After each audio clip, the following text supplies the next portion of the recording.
এই সংসারে যখনই দুজন মানুষ একত্রিত হয়ে কোনো সমস্যার বিষয়ে আলোচনা করেন, তখন হয় সবার শেষে কোনো না কোনো সমাধান বের করেন বা কোনো না কোনো বিবাদ করেন।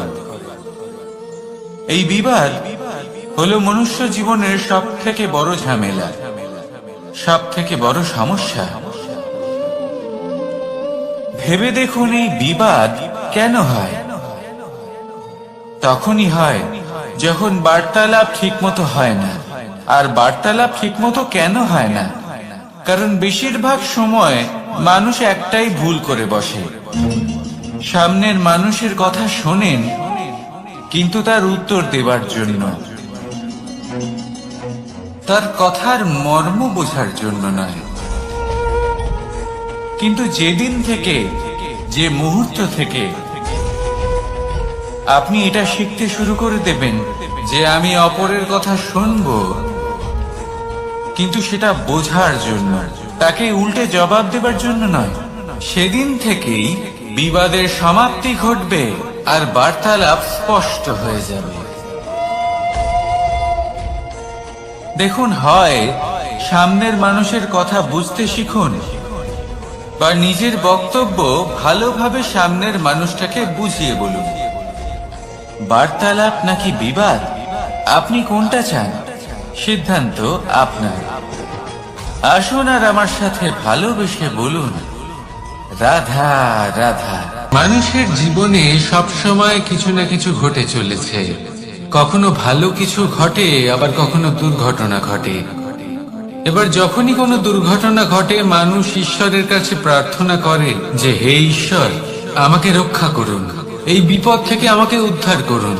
বা সে সেই সমস্ত দোষ চাপিয়ে দেয় নিজের প্রারব্ধ, নিজের ভাগ্যের ওপর। কিন্তু যদি আপনি গভীরভাবে ভাবেন, তাহলে প্রত্যেক দুর্ঘটনা, বাধা এবং বিপদ আপনার জীবনে শুধু একটাই উদ্দেশ্য নিয়ে আসে, আপনাকে আরো যোগ্য করে তোলার জন্য। যদি আপনাদের একটা উদাহরণ দিই, বর্ষার ঋতুতে যখন প্রচন্ড মাত্রায় বৃষ্টি পড়ে, ছাদ থেকে জল পড়তে থাকে, তখন আপনি নিশ্চিত করে নেন, স্থির করে নেন যে এবার আমি এই ছাদকে নতুন করে বানিয়ে তুলব, আরো শক্তিশালী বানিয়ে তুলব, আরো দৃঢ় বানাবো। আপনার জীবনে যখন কোনো অসুখ করে, তারপর আপনি জীবনে আরো সাবধানী হয়ে যান, আরো সতর্ক হয়ে যান, স্থির করে নেন যে এটা যেন দ্বিতীয়বার না হয়। ঠিক কিনা? এই বিপদ, এই দুর্ঘটনা, এই সংকট, এগুলো জীবনে আসবে আপনাকে আরো শ্রেষ্ঠ করে তোলার জন্য। এবার এটা আপনার ওপর। আপনি একে ভাগ্যের পরিহাস বলে মনে করবেন, নাকি ঈশ্বরের সংকেত মনে করবেন, যিনি আপনাকে আরো শ্রেষ্ঠ করে তুলতে চান?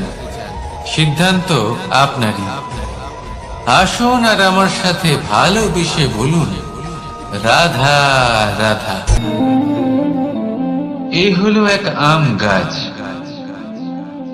আর খুব যত্ন সহকারে আমি এটা বড় করেছি। প্রথমে বীজ বপন করেছি, তারপর সিঞ্চন করেছি, তারপর এর থেকে অঙ্কুর বেরিয়েছে, তারপর দিন প্রতিদিন আমি এতে জল দিয়েছি। আস্তে আস্তে ওর পাতা বেরিয়েছে, তারপর ও একটা গাছের আকার ধারণ করেছে। এইভাবেই যদি প্রতিদিন আমি ওর দেখাশোনা করি, তাহলে নিশ্চিত রূপে এর শিকড় আরো দৃঢ় হবে এবং একটা বিশাল গাছের আকার ধারণ করবে, যার থেকে কিছু ডাল জন্ম নেবে, আর তাতে আমি পাবো কিছু মিষ্টি সুস্বাদু আম ফল। এবার আম তো সকলের প্রিয়, সকলের পছন্দের ফল, সকলে খেতে চান। কিন্তু আম পাওয়ার জন্য আগে আপনাকে সেই গাছের যত্ন নিতে হবে। যদি আপনি গাছ লাগিয়ে তারপর ভুলে যান, তাহলে সেই গাছের কি হবে? তার অস্তিত্বটাই মুছে যাবে, তাই না? আমাদের সম্পর্কগুলো কিছুটা এরকমই হয়। যদি সম্পর্ক জুড়ে আপনি ভুলে যান, তাহলে তার অস্তিত্বই মুছে যাবে। তাই শুধুই সম্পর্ক গড়বেন না, তাকে পালনও করুন। নিশ্চিত রূপে আপনার এই সম্পর্করূপী বৃক্ষের ডালে আনন্দের মিষ্টি সুস্বাদু আমফল নিশ্চয়ই পাওয়া যাবে। তাহলে প্রত্যেক দিন প্রত্যেক সম্পর্ক পালন করুন, তার থেকে আনন্দ লাভ করুন। এই মন ভালোবেসে বলবে, রাধা রাধা। হাস্য, হাসি জীবনে অত্যন্ত মূল্যবান হয়। কথায় আছে যে হাসি এবং হাস্য আমাদের জীবনে ওষুধের মতো কাজ করে, আমাদের সুস্থ রাখে, আমাদের জীবনের অনুভূতিগুলিকে আরো সুন্দর করে তোলে। কিন্তু প্রত্যেক ওষুধের মতোই এর সাথেও এটাই হয়। প্রত্যেক ওষুধ সঠিক সময়, সঠিক মাত্রায়, সঠিকভাবে গ্রহণ করতে হয়। যদি এরকম না হয় তাহলে এই ঔষধও শরীরের ক্ষতি করে দিতে পারে। এবার আপনি ভাবতে পারেন, হাসি থেকে কিভাবে ক্ষতি হতে পারে? আপনি যদি অন্য কারোর উপরে হাসেন তাহলে হয়তো তার মনে কষ্ট হতে পারে, তার অন্তরের মিত্র হয়তো শেষ হয়ে যেতে পারে, আর অন্তরের শত্রু জেগে উঠতে পারে। কিন্তু এটাই যদি আমরা সকলকে সাথে এনে সকলের সাথে হাসি, তাহলে হয়তো আমাদের অন্তরের এই হৃদয়ের ভেতরে লুকিয়ে থাকা যে শত্রু তা শেষ হয়ে যেতে পারে, আর অন্তরের বন্ধুসত্তা প্রকাশিত হতে পারে। ঠিক কি না? এবার আপনাকে উদাহরণ দিই। যখন দ্রৌপদী দুর্যোধনকে নিয়ে হেসেছিল তখন তা মহাভারতের সৃষ্টির কারণ হয়েছিল। কিন্তু সেইখানে যখন পার্থ আর মাধব একসাথে বসে মৃদুমন্দ হাসতেন তখন ধর্ম স্থাপন করা হয়েছিল। তা আপনি কি চান? কাউকে নিয়ে হেসে তাকে আঘাত করতে চান, নাকি সকলকে একসাথে এনে তাদের হাসিয়ে তুলে ধনাত্মক প্রভাব ফেলতে চান? সিদ্ধান্ত আপনার। আসুন আর আমার সাথে ভালোবেসে বলুন, রাধা রাধা। অনেক সময় আমাদের মনেই ভাবনা আসে যে আমাদের নিরীহ স্বভাবের সুযোগ নিয়ে এই সংসারের মানুষ শুধু আমাদের দুঃখই দেয়। কতবার এমন মনে হয় যে আমরা সবাইকে সাহায্য করার জন্য এগিয়ে যাই আর সকলে আমাদেরই দোষ দেয়। অনেক সময় এমন মনে হয় যে আমরা শুধুই সৎকর্ম করি, সকলের ভালো চাই, কিন্তু সকলে আমাদেরই বিষয়ে খারাপ কথা বলতে থাকে।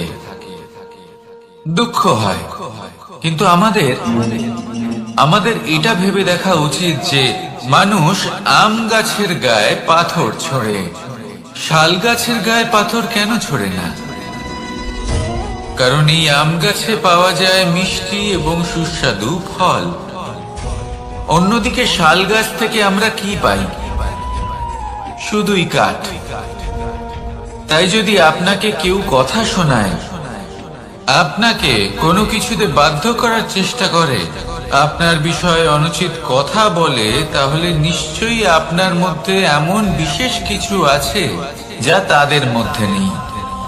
নিজের মধ্যে আত্মবিশ্বাস বাড়িয়ে তুলুন, ধনাত্মক ভাব আনুন, সৎকর্ম করতে থাকুন। কোনো কটুতা এই মনে প্রবেশ করতে দেবেন না। এই মন সুপ্রসন্ন হয়ে বলবে, রাধা রাধা। সিংহ। কথায় আছে সিংহ হলো বনের রাজা, কিন্তু যখন সিংহের তথা বনের রাজার খিদে পায় তখন তাকেও বাইরে এসে কর্ম করতে হয়। কোন হরিণ নিজে সিংহের সামনে এসে এটা বলে না যে, আরে আপনি হলেন বনের রাজা, আপনি আমাকে ভোজন রূপে গ্রহণ করুন, আমি নিজের প্রাণদান করতে প্রস্তুত রয়েছি। এমন তো কখনোই হয় না। সিংহকে গুহা থেকে বাইরে বেরোতেই হয়, বনে ঘুরে বেড়াতে হয়, ধৈর্য ধরতে হয়, বিভিন্ন ধরনের পরিশ্রম করার পরেই তার ক্ষুধা নিবারণ হয়।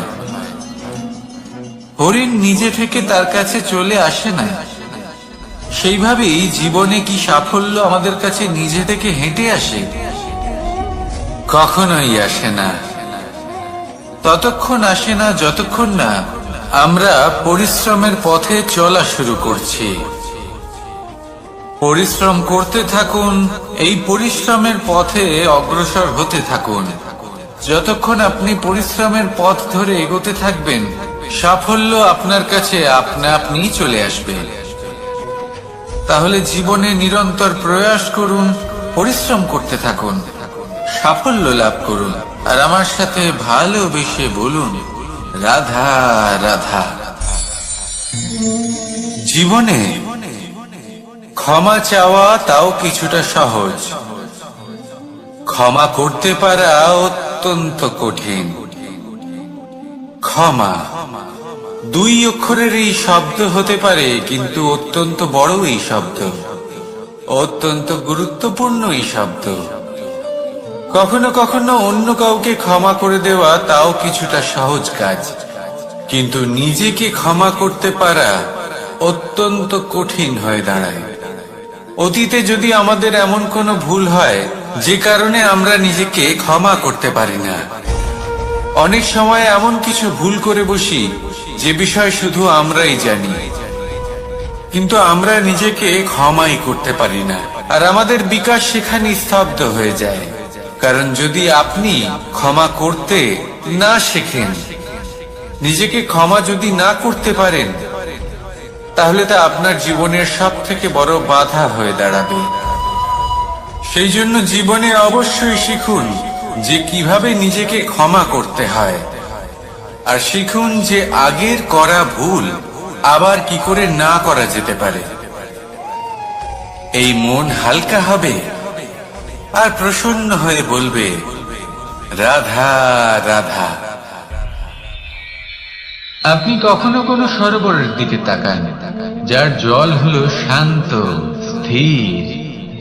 আপনি স্পষ্ট দেখতে পাবেন সেই সরোবরের তলদেশে কি রয়েছে।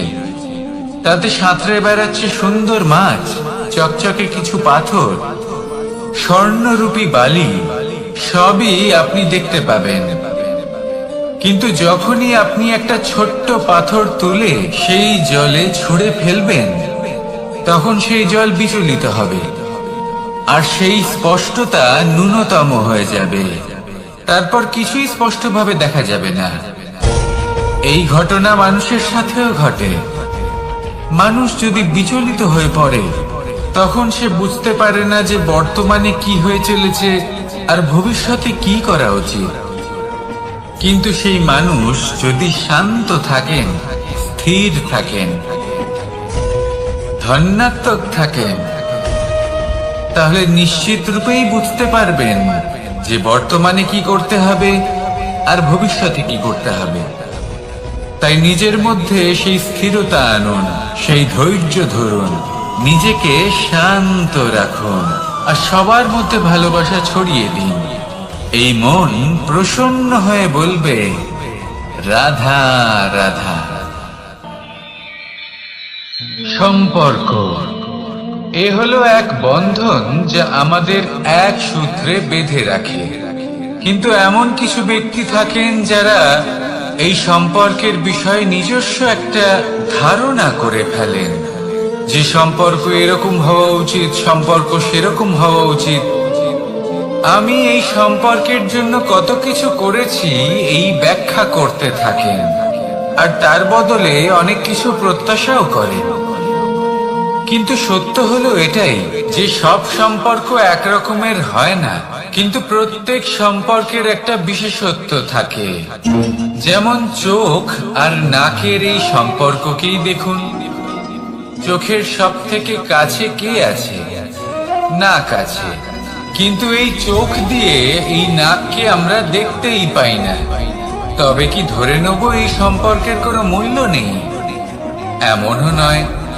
ঠিক এইভাবেই যদি কোনো ব্যক্তি তার আবেগ আপনার কাছে ব্যক্ত করতে না পারেন বা প্রকট করতে না পারেন বা আপনাকে বোঝাতে না পারেন, তাহলে তার মানে এটা নয় যে তার সাথে আপনার সম্পর্কের তিক্ততা রয়েছে। এমনটা কখনোই নয়। শুধু চোখ আর নাকের এই সম্পর্কের মতোই হলো আমাদের জীবনে আমাদের আপনজনের সাথে সম্পর্ক। যদি কারোর ব্যবহার আপনার প্রতি অনুচিত হয় বা যদি কেউ অনুপস্থিত থেকে থাকে বা কেউ যদি আপনাকে বুঝতে না পারেন, তাহলে তার অর্থ এটা নয় যে আপনি সেই সম্পর্ক ভেঙে ফেলবেন। বুঝুন, আপনার জীবনে তার গুরুত্ব কোথায় আর তার জীবনে আপনার। সম্পর্ক গড়ে তুলুন, তাকে পালন করতে শিখুন, একসাথে মিলে চলুন। এই মন সুপ্রসন্ন হয়ে বলবে রাধা রাধা। প্রারম্ভ শূন্যের দ্বারা হয়ে থাকে, তা সে ব্রহ্মাণ্ডই হোক, পৃথিবী হোক, আদি ইত্যাদি হোক। সবাই নিজের অস্তিত্ব শূন্য থেকে লাভ করে। এই শূন্য যার নিজের কোনো অস্তিত্ব নেই, কিন্তু সে সকলকে অস্তিত্ব দান করে থাকে। আমাদের এই শূন্যের মতো হতে হবে। যে আমাদের সাথে যুক্ত হবে তাদের অস্তিত্ব অনেক বেশি প্রখর হবে, বিশাল হবে, শ্রেষ্ঠ হবে। কিন্তু যেই আমরা তাদের থেকে দূরে যাব, তারা আমাদের উপস্থিতির আভাস পাবে, আমাদের গুরুত্ব বুঝতে পারবে। শূন্যই হলো সূত্রপাত, শূন্যই হলো সমাপ্তি। শূন্যকে কেউ যতই ছোট মনে করুক, কিন্তু এই শূন্য অত্যন্ত গুরুত্বপূর্ণ। তাই এই শূন্যের মতো হয়ে উঠুন আর আমার সাথে ভালোবেসে বলুন রাধা রাধা। সাগরের ঢেউ সমুদ্র তটে ধাক্কা খেয়ে, পাথরের সাথে ধাক্কা খেয়ে তার আকার বদলে দিতে পারে। বিভিন্ন আকারের পাথরে এদের ঘষে ঘষে গোলাকার বানিয়ে দিতে পারে। কিন্তু এই সাগরের ঢেউ এদের নিজেদের আকার কখনো বদলায় না। কিন্তু এমন কেন? কারণ এরা বিচ্ছিন্ন হয়েও আবার একত্রিত হতে জানে। অর্থাৎ যখন এরা বিচ্ছিন্ন হয় তখন মতভেদ অবশ্যই, কিন্তু আবার একত্রিত হওয়া হলো এদের একতার প্রতীক। দেখুন, ঝগড়াঝাটি, তর্ক বিতর্ক, মতভেদ এগুলো জীবনের অভিন্ন অঙ্গ, কিন্তু এদের কখনো মনে প্রবেশ করতে দেবেন না। যদি মনে প্রবেশ করেও ফেলে, তাদের মনে ঘর করতে দেবেন না, এদের বের করে ফেলুন। এই ঝগড়াঝাটি, তর্ক বিতর্ক, মতভেদ এদের সারা জীবন সাথে নিয়ে চলবেন না। যদি একসাথে নিয়ে চলতে চান, তাহলে সকলকে একসাথে নিয়ে চলুন, ঢেউয়ের মতো। একতায় বিশ্বাস রাখুন। একসাথে মিলে যদি এগোতে থাকেন, তাহলে অনেক দূর পৌঁছবেন। নয়তো শুধু দূরের কথা ভেবেই যাবেন। কি চান সেই সিদ্ধান্ত আপনারই। আসুন আর আমার সাথে ভালোবেসে বলুন রাধা রাধা। এই সাগর হলো বিশাল। কথায় আছে যে জীবনের উৎপত্তি সাগর থেকেই হয়েছে। কথাটা ঠিকও। এই সাগরই আমাদের ভিন্ন ভিন্ন ধরনের বনস্পতি প্রদান করেন, মণি এবং মুক্ত প্রদান করেন। আমরা কতটা তুচ্ছ সেই বিষয়ে আমাদের উপলব্ধি ঘটান, আমাদের প্রেরণা প্রদান করেন, যাতে আমরাও সাগরের মতো বিশাল হয়ে উঠতে পারি। এই সাগরের অনেকগুলো গুণ আছে যা আমরা শিখতে পারি। আজ আমি কথা বলবো একটা বিশেষ গুণের বিষয়। বেশিরভাগ মানুষ মালিন্য, নোংরা পদার্থ, নোংরা বস্তু, অপদ্রব্য এই সাগরে ভাসিয়ে দেন। কিন্তু সাগর এই পদার্থ নিজের মধ্যে একত্রিত করে রাখেন না। এই সব নিজের ভেতর থেকে বাইরে বের করে দেন। এ হলো অত্যন্ত শ্রেষ্ঠ একটা গুণ। কিন্তু এই কাজকেও সার্থক করার জন্য সাগরেরও একটা তটের প্রয়োজন পড়ে, যেখানে সাগর এই সব বস্তু বাইরে বের করে ফেলতে পারে। আর মানুষও ভিন্ন কিছু নন। দেখুন, মানুষেরও তো একটা তটের প্রয়োজন পড়ে। এই তট, তিনি হয়তো আমাদের গুরু হতে পারেন, আমাদের মা বাবা হতে পারেন, ভাই বা মিত্র হতে পারেন, বা হয়তো সেই সমস্যাগুলি যার থেকে আমরা দূরে পালিয়ে যাচ্ছি। কারণ যখন আপনি এই সমস্যাগুলির সম্মুখীন হবেন, শেষ পর্যন্ত আপনি শিক্ষাই পাবেন। সব থেকে বেশি গুরুত্বপূর্ণ এই মনকে পবিত্র রাখা। আর তার জন্য একটাই উপায় আছে, এই মন তার মন্থন করা। যদি এই মনের মন্থন করেন তাহলে পূর্ণরূপে পবিত্র হবেন। আর এই মন, আপনি তো জানেনই, প্রসন্ন হয়ে বলবে রাধা রাধা। নেকড়ে, নেকড়ের বিষয়ে আমরা সকলে জানি। ওরা খুবই নিষ্ঠাবান এবং অত্যন্ত সতর্ক থাকেন। ছোট ছোট মূর্খতা করে বসেন। এনারা হাড় চিবোতে খুব ভালোবাসেন, কিন্তু চিবোতে চিবোতে এদের মাড়ি ছড়ে যায়, সেখান থেকে রক্তপাত হতে থাকে। সেই রক্ত ওনারা পান করেন, আর ওনাদের মনে হয় এই রক্ত হাড় থেকেই পাচ্ছেন। ওনারা ভাবেন যে এই হাড় চিবিয়ে আমরা আনন্দ লাভ করছি, কিন্তু আসল সত্য হলো এটাই যে ওনারা নিজেদেরই ক্ষতি করছেন। আমরা মানুষ, আমাদের সাথেও এমনটাই হয়। কখনো কখনো ভুলবশত আমরা এমন কোনো কাজ করি, আর আমাদের মনে হয় যে আমরা বাইরে থেকে আনন্দ লাভ করছি, কিন্তু সত্য হলো এটাই যে আমরা শুধুই ক্ষতিগ্রস্ত হচ্ছি। এটা হলো খুব বড় একটা শিক্ষা, যা আমাদের শেখা উচিত। তা হলো এটা যে আমাদের বোঝা উচিত যে কখন আমরা লাভবান হচ্ছি আর কখন ক্ষতিটাকেই লাভ বলে মনে করছি। এই শিক্ষা যদি আপনি প্রাপ্ত করতে পারেন, তাহলে এই সংসারে আপনার থেকে বেশি প্রসন্ন আর কেউ থাকবেন না। তাহলে আসুন আর আমার সাথে ভালোবেসে বলুন রাধা রাধা। মানুষের জীবনে তিনটি গুণ অত্যন্ত প্রয়োজনীয়: শ্রদ্ধা, বিনম্রতা, যোগ্যতা। যদি জ্ঞান লাভ করতে চান তাহলে শ্রদ্ধার প্রয়োজন, যদি মান লাভ করতে চান তাহলে স্বভাবে বিনম্র হওয়া প্রয়োজন, আর যদি মনোবাঞ্ছিত স্থান লাভ করতে চান তাহলে যোগ্যতার প্রয়োজন। বিষয়টা সহজ। শ্রদ্ধা আপনাকে জ্ঞান দেবে, নম্রতা আপনাকে মান, আর যোগ্যতা উচিত স্থান দেবে। কিন্তু যদি আপনি এই তিনটি গুণ সম্মিলিত করেন, তাহলে এমন কিছু লাভ করবেন যা এই সব কিছুর থেকে অনেক ঊর্ধ্বে। সম্মান। আর এ হলো সেই সম্মান যা প্রত্যেক মানুষের নিজের জীবনে লাভ করতে চেষ্টা করা উচিত। কারণ এই হলো সেই সম্মান যার কারণে আপনি চলে যাওয়ার পরেও এই সংসার আপনাকে ভালোবাসবে আর মনে রাখবে। আসুন এসে বলুন রাধা রাধা। বনের মধ্যে যদি আপনি কোনো বিষাক্ত সাপ দেখেন তাহলে কি করবেন? আপনি তখনই তার থেকে দূরে পালাতে চেষ্টা করবেন। আর এটা কেন করবেন? নিজের রক্ষার্থে। এই কথা আমি নয় মেনে নিলাম, কিন্তু নিজের জীবনে এটা করেন না কেন?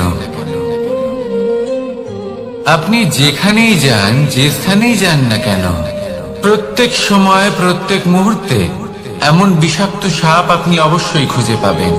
আর সেই সাপ নয় যাদের আপনি বনে খুঁজে পাবেন, এরা হলো সেই সাপ যা আপনাকে পাপ করতে বাধ্য করবে। আপনার অন্তরের বাসনা, ক্রোধ, অহংকার, লোভ, ঈর্ষা এদের বৃদ্ধি ঘটাবে। দেখুন, বনের এই সাপ আপনাকে একবার ছেড়ে দিতেও পারে, ছোবল নাও মারতে পারে, কিন্তু এই যে পাপরূপী সাপ আছে তা অবশ্যই ছোবল মারবে। কর্ম যদি করেন তাহলে অবশ্যই ফল পাবেন।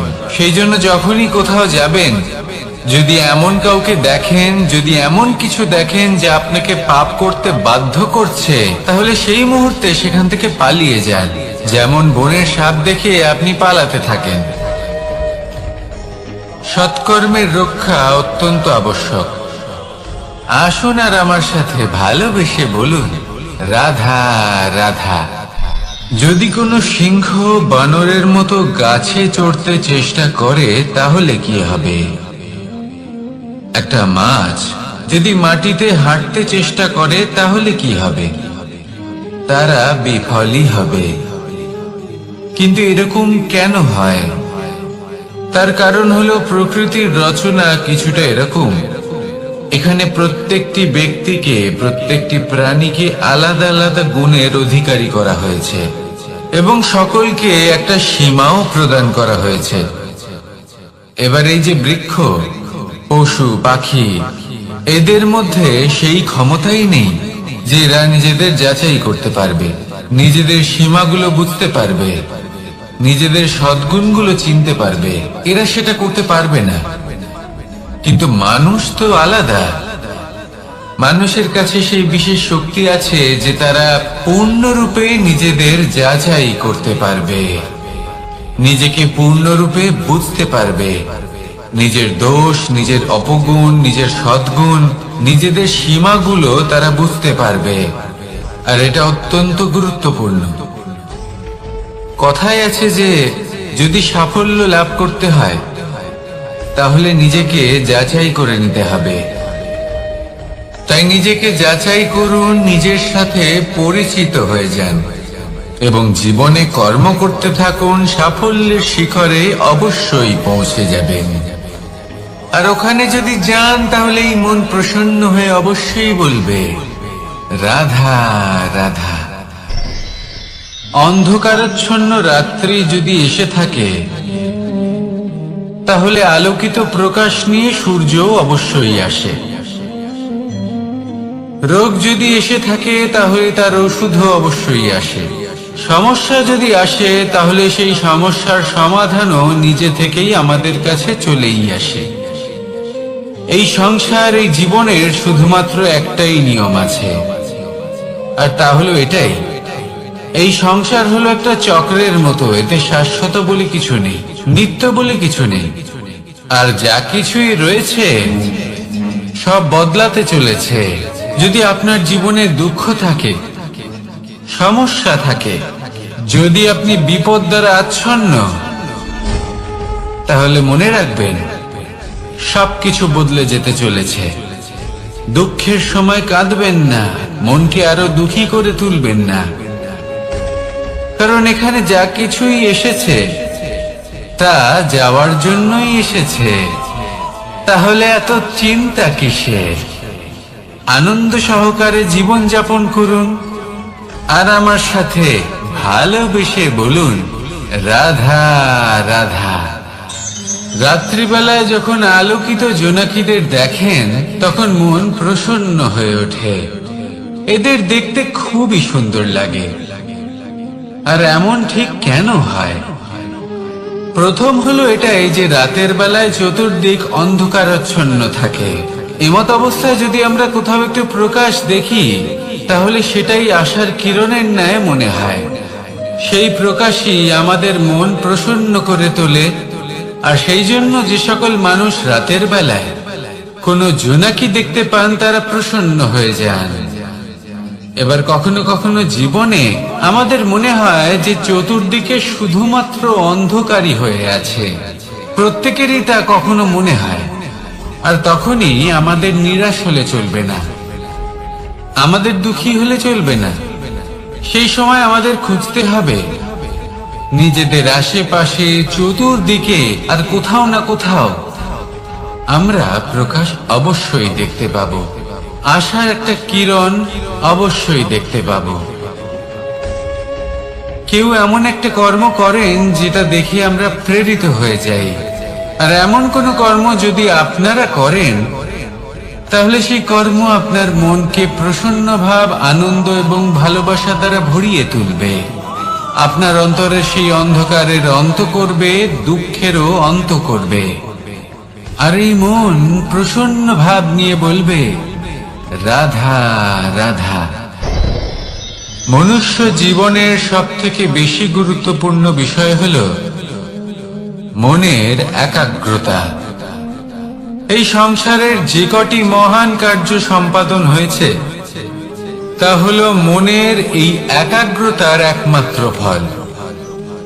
আপনি অবশ্যই দেখে থাকবেন, অনেক ছোট বড় নদী যা বয়ে চলে তাদের সামনে একটা বাঁধ নির্মাণ করা হয় সেই সব নদীর জল সঞ্চয় করতে। বাঁধ হয়ে গেলে প্রয়োজন মতো বা মনের ইচ্ছে মতো তাকে ব্যবহার করা সম্ভব। এবার এটাই আমাদের মনের সাথেও সম্ভব। আমাদের মনের একাগ্রতা আজকের দিনে দাঁড়িয়ে বিভিন্ন ধরনের বিকার, ক্রীড়া এবং ভোগের মধ্যে ভাগ হয়ে গেছে। একে একত্রিত করতে হবে, একটা বাঁধ নির্মাণ করতে হবে, কর্মের বাঁধ। আপনাকে শুধু এটাই করতে হবে, যেটা উচিত কর্ম সেটাই করুন, যেটা অনুচিত কর্ম সেটা করা থেকে নিজেকে বিরত রাখুন। ব্যাস, এই কাজটাই আপনি করতে থাকুন, করতে থাকুন। মনের মধ্যে একাগ্রতার বাঁধ নির্মাণ করুন। আর একবার যদি তা নির্মাণ হয়ে যায় তাহলে যখন চাইবেন, যেখানে চাইবেন, যতটা চাইবেন একাগ্রতা প্রয়োগ করতে পারবেন। আর একবার যদি আপনি এটা শিখে যান তাহলে এই সংসারকে বদলে ফেলার মতো কাজ আপনি করতে পারবেন, সমাজকে শোধরাবার মতো কাজ করতে পারবেন। তাহলে এই মনকে একাগ্র করুন আর আমার সাথে ভালোবেসে বলুন, রাধা রাধা।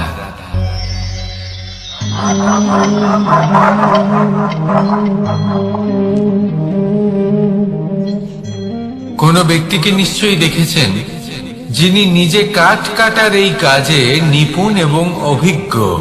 এবার আপনারা দেখবেন যে তার মনোযোগ সমস্ত কাঠের উপর থাকে না, তার মনোযোগ থাকে শুধুমাত্র একটা কাঠের ছোট্ট একটি অংশের উপর, যেখান থেকে তার টুকরো করা হচ্ছে।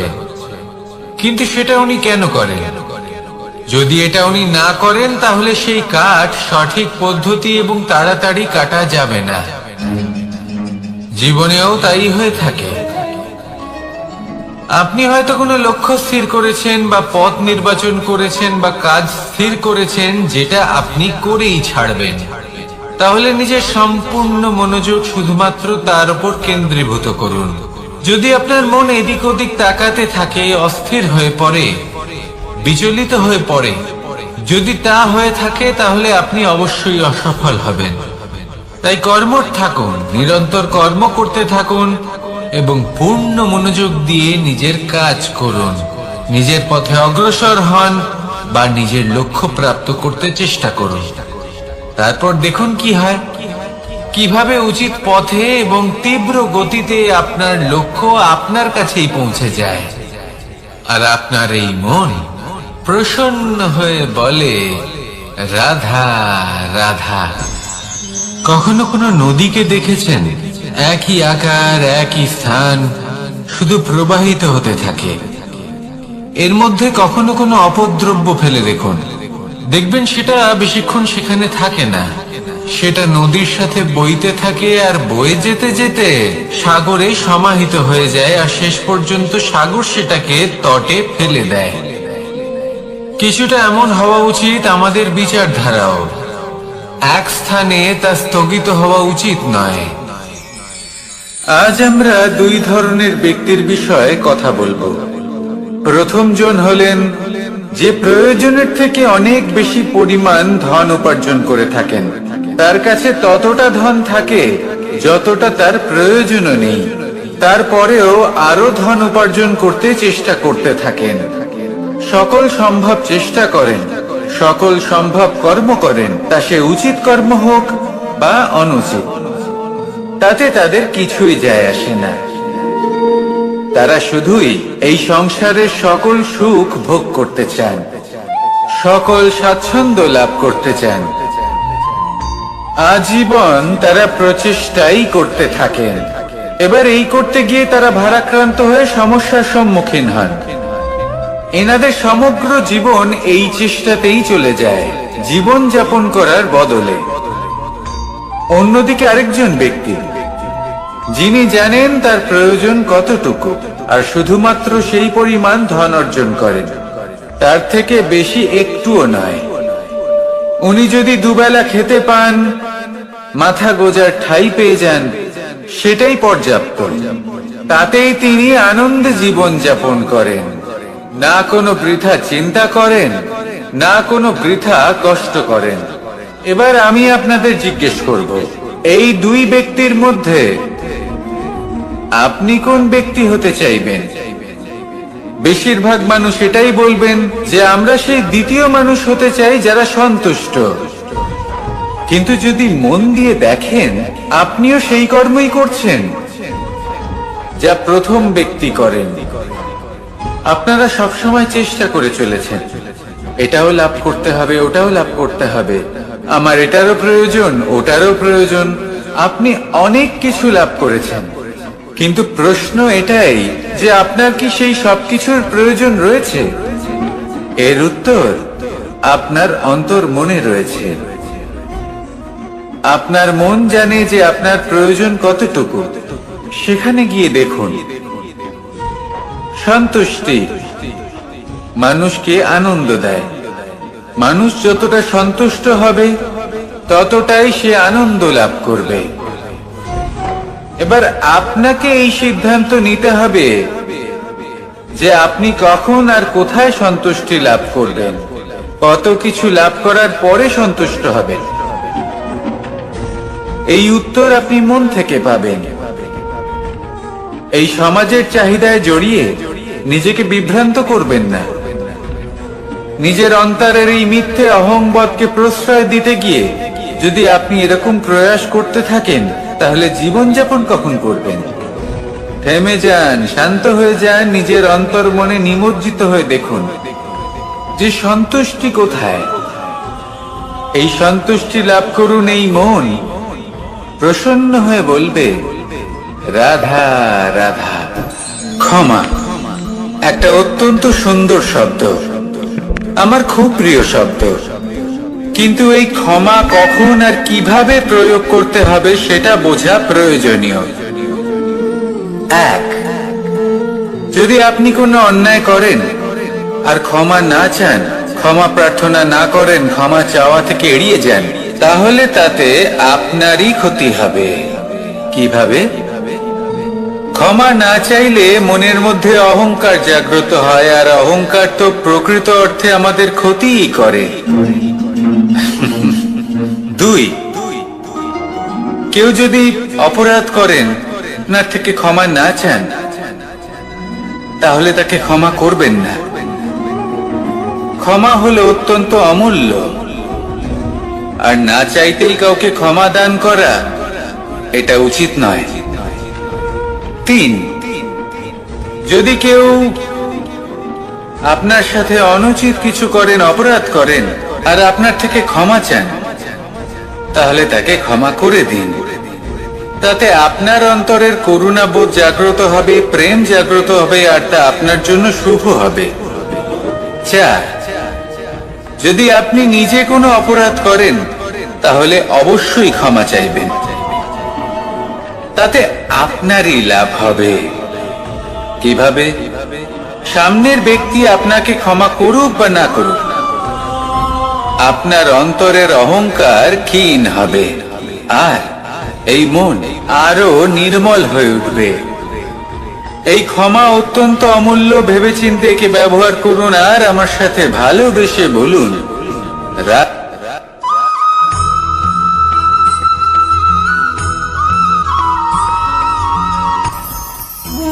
ভোজন। এবার ভোজন সংগ্রহ করার জন্য মানুষ কি না করেন, সব সময় চেষ্টা করতে থাকেন। ফসল উৎপাদনের জন্য অনেক পরিশ্রম করতে থাকেন, কিন্তু অনেক সময় অনেক পরিশ্রম করার পরেও ফসল ভালো উৎপাদন হয় না। এর কারণ কি? কারণ হলো এটাই যে আপনি পরিশ্রম হয়তো অনেক করেছেন, কিন্তু আপনার নজর তো সেই বীজের দিকে ছিলই না যা আপনি রোপণ করেছেন। সেই জন্য সব সময় কোনো বীজ রোপণ করার আগে তাকে পরখ করে দেখুন, তা অত্যন্ত আবশ্যক। আর সেইভাবেই যখনই কোনো কর্মের প্রশ্ন আসে, তাহলে সেখানে শুধুমাত্র পরিশ্রম যথেষ্ট নয়। সেই কাজের প্রতি আপনার কর্তব্য কি, আপনার উদ্দেশ্য কি, সেটা জানা হলো অত্যন্ত গুরুত্বপূর্ণ। তাই কর্ম করুন, কিন্তু সেই কর্মের প্রতি আপনার যা উদ্দেশ্য তার মাহাত্ম্য বুঝতে চেষ্টা করুন। তাহলে আসুন আমার সাথে ভালোবেসে বলুন, রাধা রাধা।